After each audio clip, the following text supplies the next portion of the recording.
ایک جنگل میں ایک بھوت اور اس کی بیٹی رہتی تھی۔ بھوت بہت اچھا تھا، لیکن اس کی بیٹی ہمیشہ اس سے یہی شکایت کرتی، پاپا مجھے انسان کا گوشت کھانا ہے، جانوروں کے گوشت میں وہ لذت نہیں ہے جو انسان کے گوشت میں ہے۔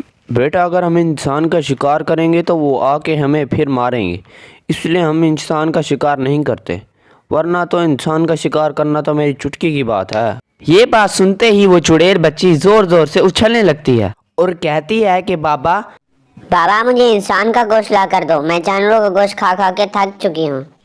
اس کا بابا بہت زیادہ غصہ ہو جاتا ہے اور اس سے کہتا ہے، بیٹی میں نے تمہیں پہلے بھی بولا تھا کہ ہم انسانوں کا شکار نہیں کریں گے، ایسا نہ ہو میرا ہاتھ تم پہ اڑ جائے، اس لیے اب تم جم کر کے کھڑی رہو۔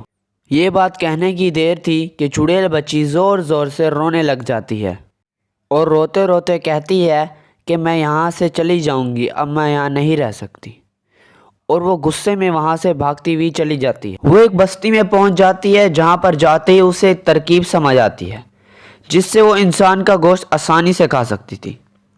وہ ایک چھوٹی بچی کا روپ لے لیتی ہے اور ایک گھر تلاش کرتی ہے جس کا دروازہ کھلا ہوا ہوتا ہے، اور وہ بنا سوچے سمجھے اس گھر کے اندر داخل ہو جاتی ہے۔ جب وہ اندر جاتی ہے تو دیکھتی ہے کہ ایک آدمی وہاں پر سویا ہوا ہے۔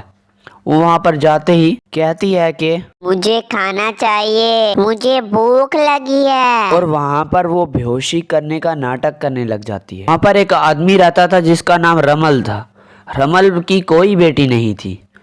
اچانک ہی رمل اٹھ کے کہتا ہے، ارے بھائی کون آ گیا جو میری نیند حرام کر رہا ہے؟ آتا ہوں تم سے پوچھتا ہوں کیسے تو نے میری نیند حرام کی، آ کے بتاتا ہوں۔ رمل یہ دیکھ کر حیران ہو جاتا ہے کہ وہاں پر ایک چھوٹی بچی بے ہوش ہوئی ہے۔ وہ اس سے کہتا ہے، ارے بیٹی کون ہو تم اور کہاں سے آئی ہو تم؟ وہ چڑیل بچی اس سے کہتی ہے کہ آپ مجھے کچھ کھانے کو دے سکتے ہیں؟ میرے ماں باپ مر چکے ہیں اور میں ساتھ والی بستی سے آئی ہوں۔